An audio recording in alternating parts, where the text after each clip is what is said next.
All right, welcome to the Table on Tavern. This week we've gotten together to do a little bit of table talk. I actually had a request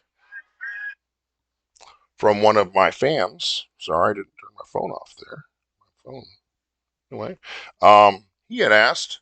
He had said to me that he he's never actually played D&D, but he always wanted to, but he didn't know how. He didn't. He wanted to get an idea of like what are the rules for D&D. So I asked some of my friends to join me so we could discuss a little bit. And believe it or not, D&D is probably one of the easiest things to actually get started in because all you need is your imagination. But I'd like to go ahead and go around the table and start getting a little feedback from my players of some of the things that they feel are what they would call the core to the rules of D&D or the basics or even ways of maybe finding those resources. I'd like to go ahead and start to my left here in no particular order. We got Drake. Chris, please go ahead and start. Um, yeah, it's an interesting topic. I like this topic. D&D is one of the, like Pat was saying, you really just need your mind. But and what are the rules? The rules are less important as to your mindset when you're coming into a game. If you want to play D&D, then you got to look at it as you are going to put your mind in a position where you are going to travel into some fantasy realm mentally and put yourself in the position of whatever character it is that you're envisioning you want to play. Is it that elf character you saw like Legolas from Lord of the Rings, or are you um, from one of the Dungeons and Dragons movies? Are you a thief character that can turn invisible? Like what is it that you want to play?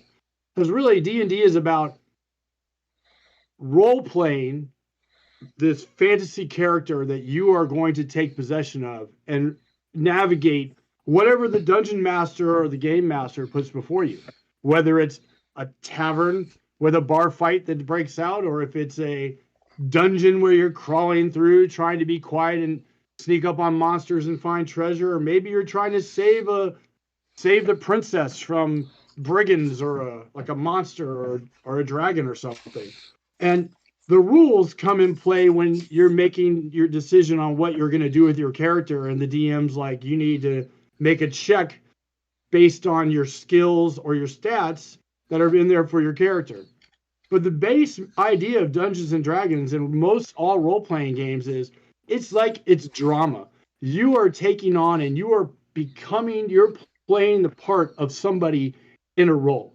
Be like an actor in a movie or a film or a TV show. Um, so I would say that it's less about the rules and more about are you in a position where you're ready to put yourself in the position of whatever it is, the character or person or thing that you want to play, and you ready to like bring it on to life in this group and the group that you're in. The rules are for Dungeons and Dragons are based on 20-sided dice and a bunch of other dice that are based on if you hit or if you're successful or how much damage you do or all these different things. But usually, as a player and somebody just getting into the game, you don't really need to know any of that because generally the person running the game is going to be able to tell you what you need to know.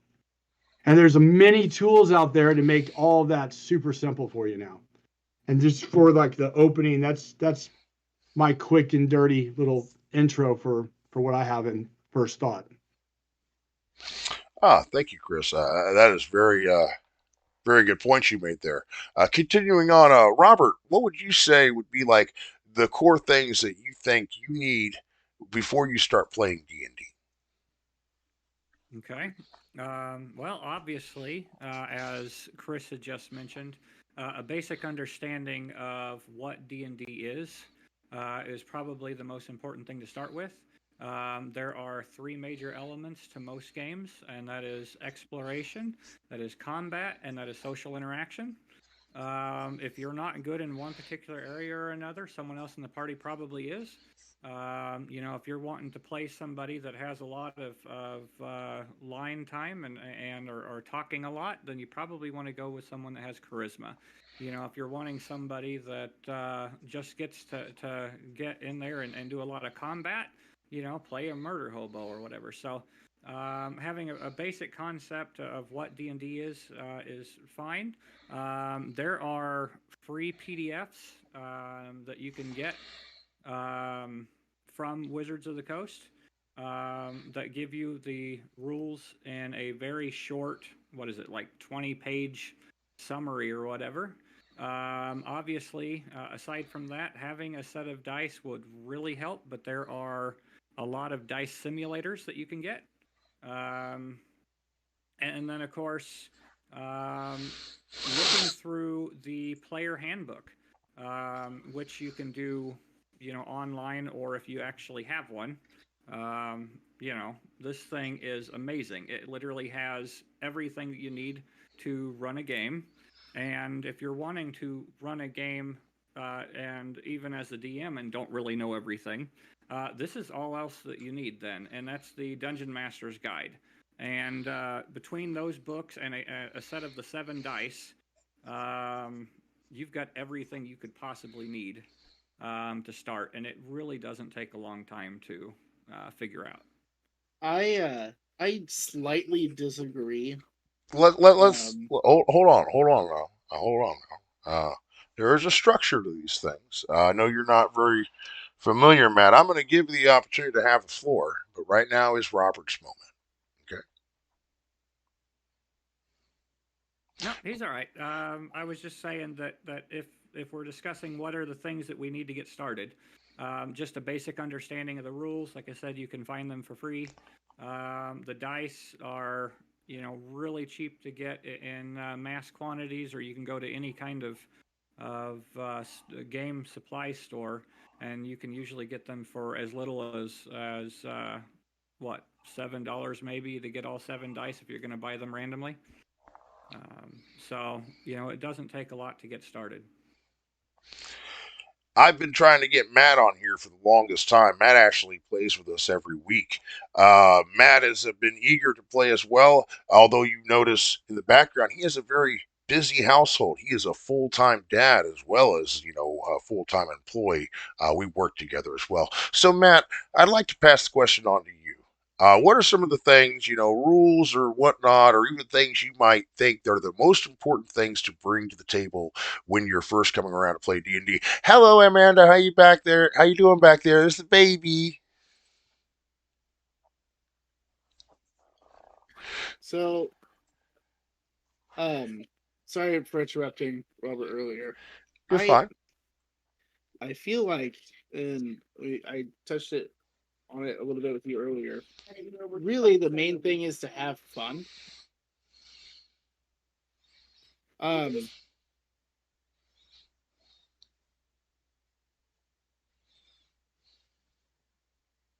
um, and everything else can be kind of sorted out. I don't feel like you need a full set of D&D dice. You don't. The book, it helps. The book helps, but once again, I don't feel like it's absolutely necessary. I homebrewed most of everything before I started playing with you. So even back before I had a book, I kind of played a homebrew edition, and I didn't have the book. I kind of came up with a similar system without the key components that you might say would be. I made it myself with notebook and pen and paper. You know, did my best. And then if it didn't work out as we played, we adjusted kind of to it to make sure things weren't broken. But the goal of everything is always just enjoy ourselves and to have fun with it. And if it ever doesn't, if something's not working right, change it to the point where it's fun again. Sounds like Amanda wild shaped into a mama bear back there. Thank you for that, Matt. Uh, now then, one of my great friends and fellow DMs, DM Dan first time joining us. I've been wanting to get him on here. I'm glad we got a chance to do this again. Thank you to Eric for the question. And DM Dan, what are some of the things you'd say are core to or core essentials to getting started playing D&D? Wow, you're gonna make me go last and follow all of that, huh? Okay. So here it is, Aaron. His name is Aaron, right? Um, Eric was the Eric, one that sorry. actually asked me. Eric actually shared with me a whole bunch of PDFs for Dragonlance. Very excited to delve into that. Nice. All about the Cataclysm. Thank you again, Eric. Yeah, Eric had the question. Well, here it is, Eric. Everything those guys told you is exactly right, man. So I'm just gonna dig just a little bit deeper on this one and tell you, when it comes to D&D, you've probably been playing your whole life, or at least your whole childhood, as a kid and didn't even know it, man. Every time you played cowboys and Indians or cops and robbers or dinosaurs or whatever it was you pretended to be out in the backyard, in its purest form, you were playing D&D. And these things evolve a little bit over time, and there's rules and there's things that go along. And at the end of the day, what you're doing is you are writing a story. The players and the DM together are writing a story. Um, DM is laying out the framework. The players are filling in all the colors, and hopefully, when the whole thing comes together, which it usually does, uh, what you end up having at the end is a great story to go down the line and tell people. And that's about the simplest way I could probably distill it. A diamond in the rough. Thank you, Dan. Thank you, Dan. Yep. So going back around this, Chris, you had mentioned role play. I think you're absolutely right. Uh, it is a role playing game at the core. And so getting into that, don't be nervous. Every, don't be afraid to be a little bit silly. Okay? Feel silly for a little bit. In the end, it is, just like Dan said, child's play. Okay? It is. Okay? D&D is that simple. It's child's play. It's how engrossing that you around your table want it to be. And then we get into those three core elements. What were those again there, Robert? I always love when we talk about this. Go ahead. Yeah. The three core things are exploration, combat, and social interaction. Right. So really, that's really the core of D&D, essentially. Exploration. Chris, you talk about that a lot. That's something that you really enjoy getting into when, as a fellow DM, you take the time to create this world and all of these intricate NPCs. Dan knows all about that. He's been helping me create all kinds, and it's great. But exploration is a big part of your expectation for D&D. Why don't you tell us a little bit about that, Chris? Oh, okay. I'm sorry. I thought you were talking to Dan there for a minute. I want to, before I answer and hit the exploration, the creation and the expectation part of it, of the role playing side, you said the other thing about D&D is where Robert was talking about the tools. You can get in. Some of this stuff costs the cost can really turn people off. So that's where sometimes you find a group and you get started playing and worry about the tool aspect once you make sure that you really want to play D&D. You might buy all this stuff and realize I'd rather just play video games, which is fine. That's just a personal preference. Then the other people are like, "Oh, I love this," and you go buy all this stuff, but it can be expensive. So on that side, figure it out and decide, make sure. But on the other side, on the DM side and the expectation, half of the game, even for new players, is having the right dungeon master or the right game master that puts together something that's entertaining and fun that you can communicate with in a way that you can be like, well, you have to have a vision for where you want your character to be. This is me. I want to be an elf, and I want to be an elf that's like Aragorn or Strider from Lord of the Rings. So I want a guy that can go through the woods and is great with a sword and can fight. He's got all these cool abilities and he's long lived and I've got a starting point and I've got to come up with an idea of where I want to go with him and where I see him down the road. And I have to communicate some of this to my dungeon master or the game master, as well as a lot of DMs want you to write up a background for your character, a background for this person that you're creating in your head. And you might do all of that before you ever roll your character up. Or maybe you're doing that as you roll your character up. And this kind of helps you get an idea. And then the dungeon master, and as I'm also have DM'd, a big part of it is creating the setting and having the setting right for these players. You need something that's both entertaining and challenging, but also something that they can discover and they can have fun in. And there's plenty of things for them to do. So there's more to it than just opening a book and rolling some dice. That's the mechanics of it. But the game is so much more than the books and the mechanics. The game is really like Pat's beginning. It's all about your imagination. And I can tell you that where Pat was talking about the amount of time you put into creating NPCs and world. I've been playing since the late 70s, early 80s. And I played with a group of guys back in the day where we all kind of added in and created our own setting. And since then, I've chopped it up and rearranged it and done with it. And so the better part of like 20 plus years of a setting that keeps adding to and molding to based on the players that are in it and everything else. And it's like Dan said, everybody contributes to the story. And I mean, you become George Lucas, basically. Pat just walked away. I don't know who he wanted to go next, but I don't want to take up a bunch of time just talking. But D&D is something that all five of us are super passionate about and we enjoy. So I did find myself with your roleplay topic. I did make one character that I wasn't sure how his personality or anything was going to be until I started playing him.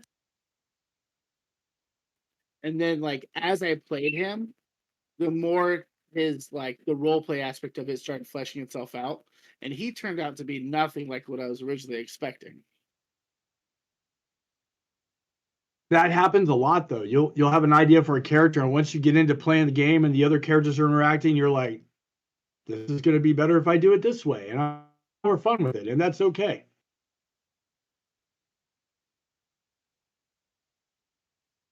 So we're waiting on Patrick to come back. Dan or Robert, do you guys have anything to add right now while we wait for our host to come back? Yeah, of course. Because you were bringing up the role play rather than the action at this particular moment, I was going to point out, for me personally, I like to create characters that have a notable flaw and to progress with them throughout the campaign and have them grow and improve as an individual. So I like to find some kind of a conflict and make that as part of my character's backstory. Sometimes it's just the interactions with those other players, but I always like to improve my character as we play. So not only are they leveling up and becoming more powerful, but they're becoming more part of the party, something more than just themselves. Sorry about Yeah, that. My computer on the role play just arrived. Sorry. At me. All right. Exploration. We were talking about exploration, right, Chris? Actually, I thought we were talking. I apologize. So, the exploration side, I apologize. I went on the role play kick. I'm completely sorry. But I just talked for quite a bit. So, I'm gonna toss that exploration down to Dan. Dan, when you're creating a game for your players, there's a bit of textures you put down. But tell me, as a player, when you're getting in, what are some of the things that you might expect, or what What should they expect What should they expect? out of They should exploration? expect, right, out of exploration, you should expect to be able to see it in your mind. You should expect to be able to smell the air. You expect to feel the anxiety. You should expect to involve yourself. You should expect to invest yourself in this whole thing. Let yourself get into it to the point where you actually have something to lose. I don't mean like in real life you're giving something up, but there's an old saying out there: uh, without risk there can be no gain, and that's probably fundamental part of what D&D comes into here, what brings to the table. So when you are exploring, man, let yourself explore.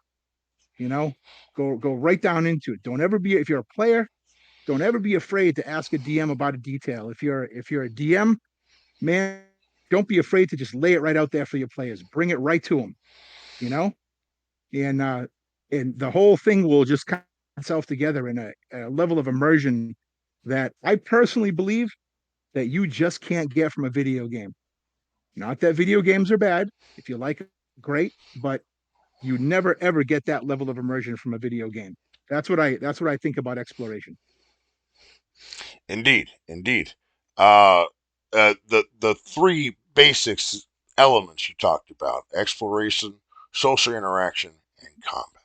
So when I think of exploration, what I'm thinking about is like, what is the next town over or whatever? What might be right there in that town? Don't let those little details that your DM describes to you. Don't think he didn't do that for a reason. For myself, Mhm. everything I describe, I describe because there's something else there. So when you're exploring, you're taking a closer look. Don't be afraid to do that. But sometimes you should just leave closed doors closed. Um, because you might end up with something really bad on the other side. Anyway, social interaction. That's one of the things I'd say that D&D is probably the best at, because for someone that normally, I'm not saying that, I want to put everyone into a little bubble, but a lot of people, they tend to play D&D because they have a difficult time exploring the world as it is. Okay?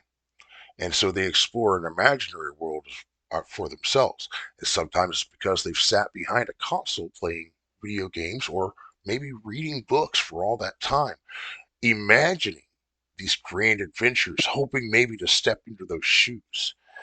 And when you do that, you're doing it with other people because it's a collaborative story. And so it teaches you social skills for sure. Okay. And so it's always good to learn the proper etiquette around a table, because otherwise we get into combat. Combat's an essential part of D&D, and you don't want that combat coming between your players or your DM at the table. Only against the miniatures and only against the monsters or the bad guys that your DM lays out there, because when you start, yeah, it makes a bad experience for everyone. And sometimes if you're just now getting into D&D, I've heard a lot of times where a player like Eric gets excited because they've never played D&D before.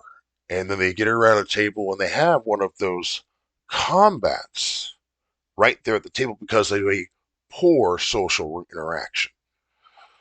And sometimes I get a bad taste in your mouth. I talk about player levels as much as character levels. There's a big difference. Okay. Etiquette's a big thing, and I'd like to maybe at some point have we could do a whole segment just on etiquette. But you talked about homebrew, Matt. Okay, everyone that plays D&D does do homebrew at some point, whether you're running a module or not. There is a bit of homebrew that goes into every D&D game, and that's a little bit of what the DM's particular flavor is. But what Matt's talking is not having a book, not having dice. I remember me and my friend David, uh, we once played with a coin. We called it the annoying. We couldn't spend it because then we wouldn't have anything to make that chaotic decision for us. We were not in a good place at that time. We barely had coins to rub together, but we would never spend this coin because that was our entire D&D dice set was the knowing. Success or failure.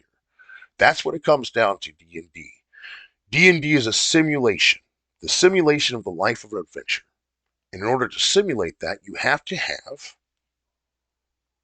a way to interact. And that's where the rules come in.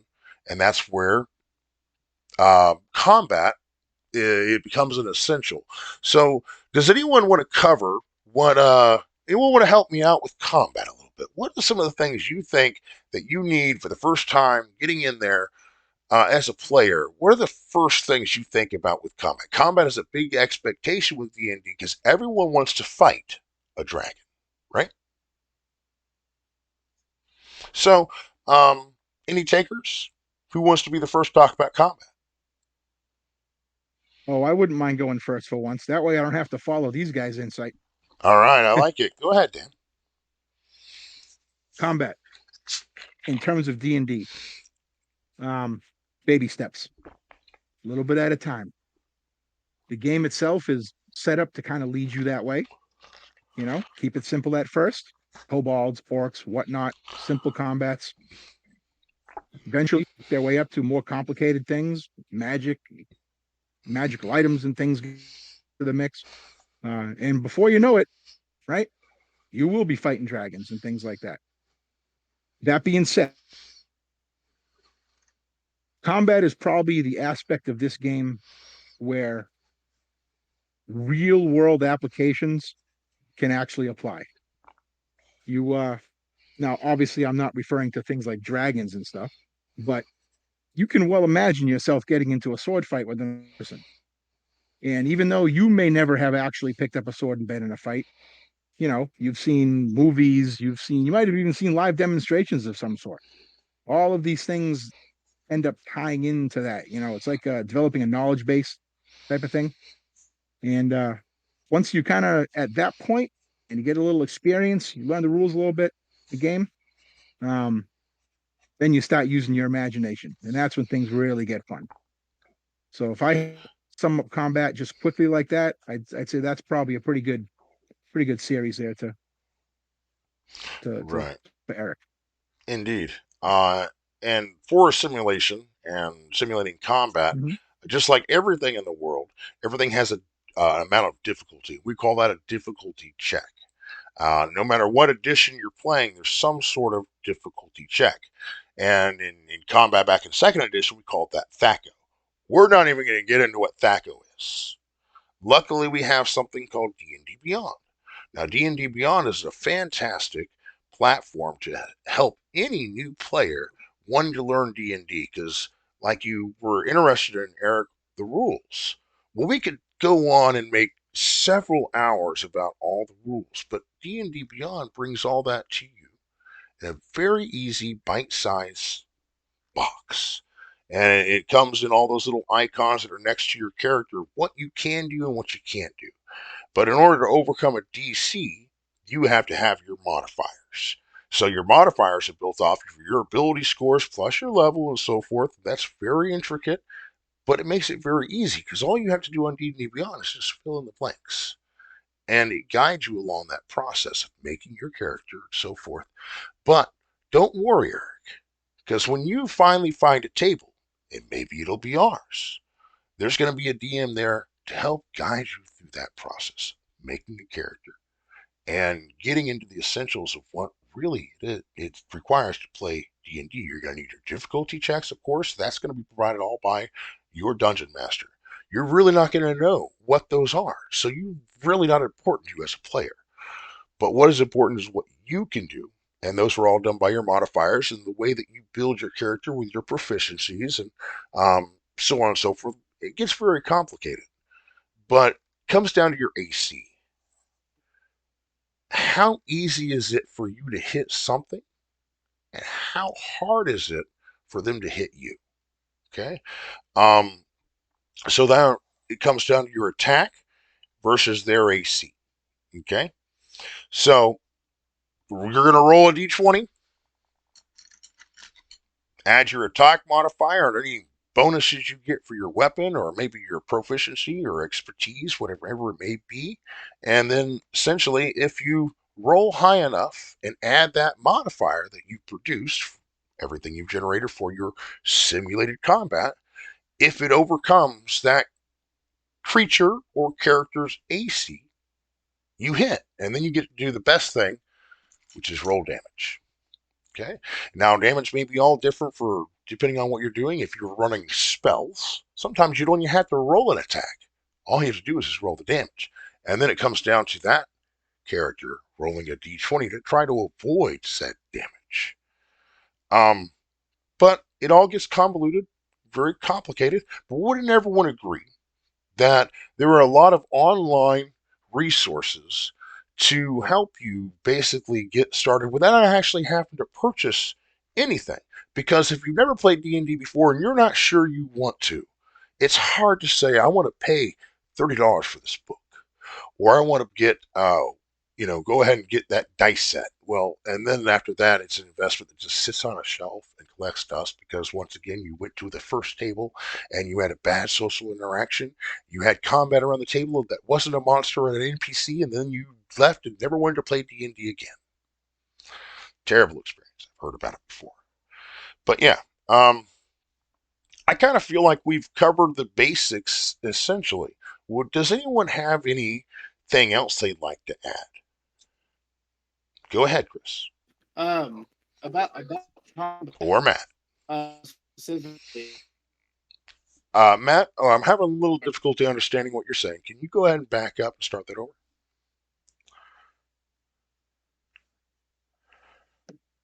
Can you hear me?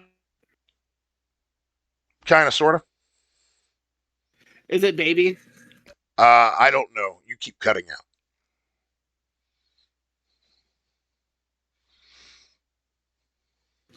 How about now? Okay, go ahead and talk, and we'll find out.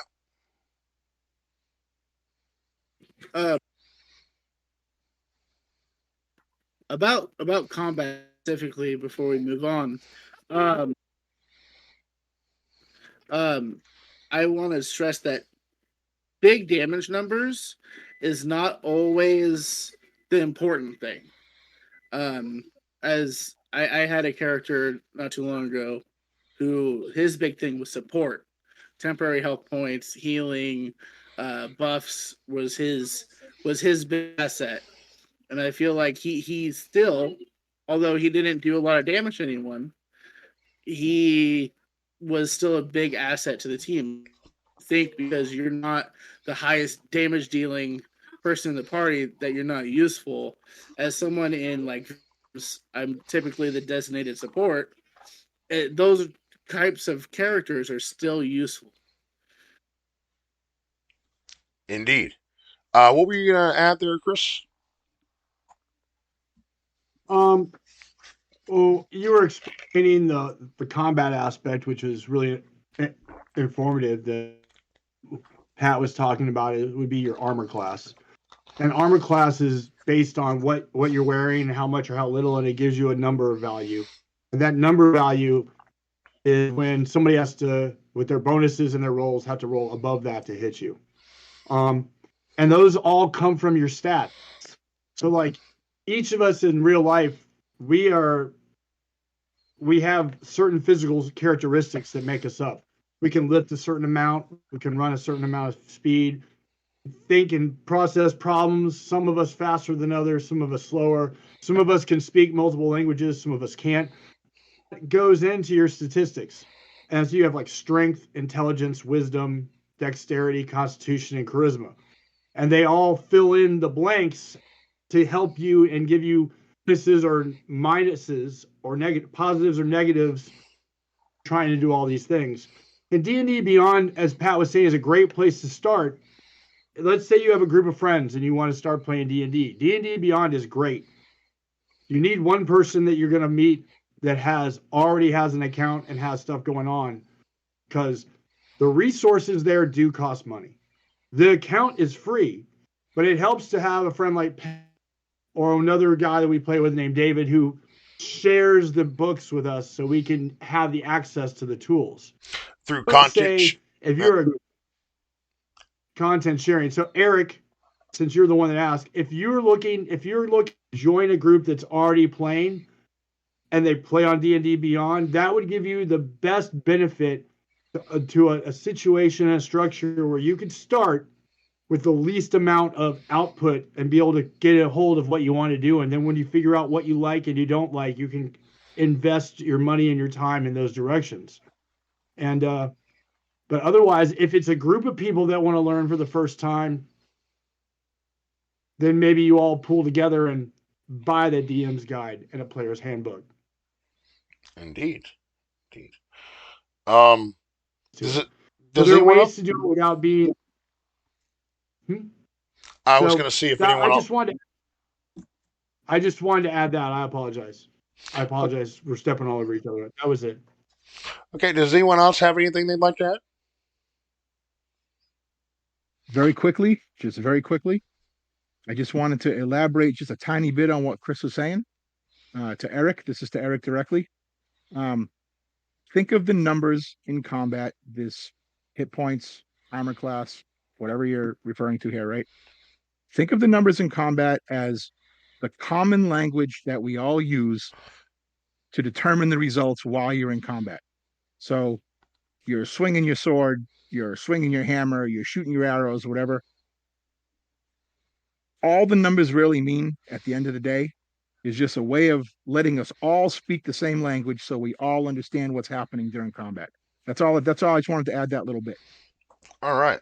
Thank you for that, Dan. Um, Mhm. Once again, I appreciate everyone coming together and such short notice. Go ahead and throw this together.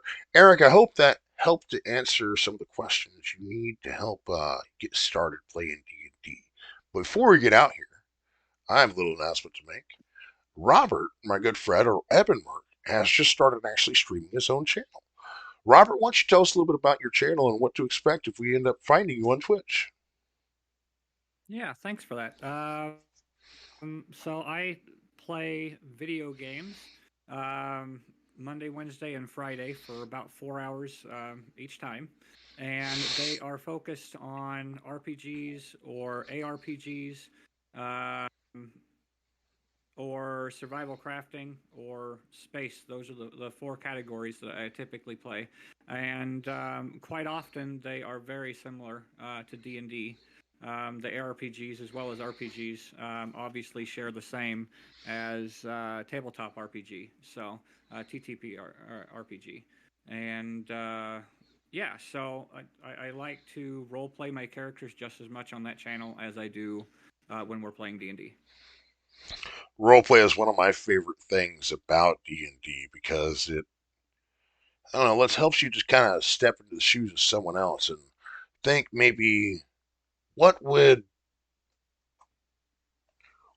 what would Oren do? Not what Patrick would do, but what would Thunder do? Not Matt. Or what would Willow do? Well, we all know what Willow would do. He'd open the lion cage and run away. But yeah, I think and that's kind of it. You're stepping into the shoes of someone else, and that's one of the things I really enjoy about D&D. It is filled with portals to adventure.